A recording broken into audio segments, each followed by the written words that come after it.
Finland became the 31st member of the NATO security alliance last week.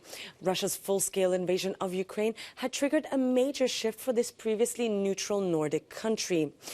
In retaliation, Moscow has threatened to take countermeasures and to ramp up its defense on the more than 1,000-kilometer border it shares with Finland. And this has also caused quite a lot of misinformation to spread on social media. Here's the latest example of a viral video on Twitter. Here, users claim it shows Russia sending strategic nuclear equipment and missiles to the city of Viborg on the border with Finland.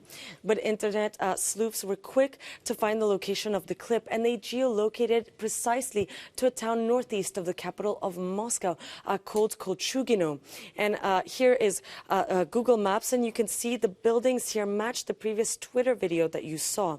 Moreover, Kolchugino is more than a day's drive from Viborg, which doesn't really add up since there are bases closer to the border than that.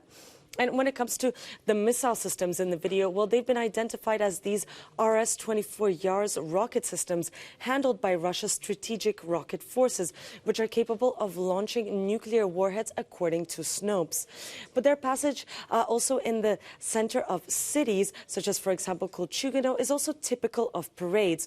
Every 9th of May, Russian authorities organize the Victory Day parade to commemorate the end of World War II.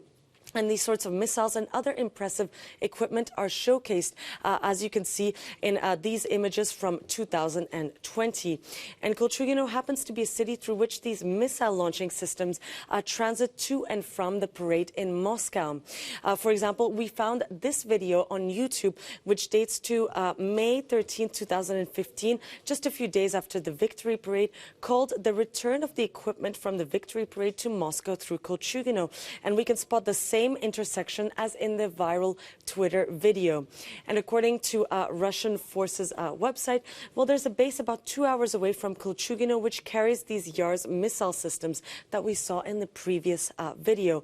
So although we couldn't independently verify exactly the date when this viral video on Twitter was filmed, well, the location as well as the overall context signals that it certainly is not showing Russia sending nuclear weapons to its border with Finland.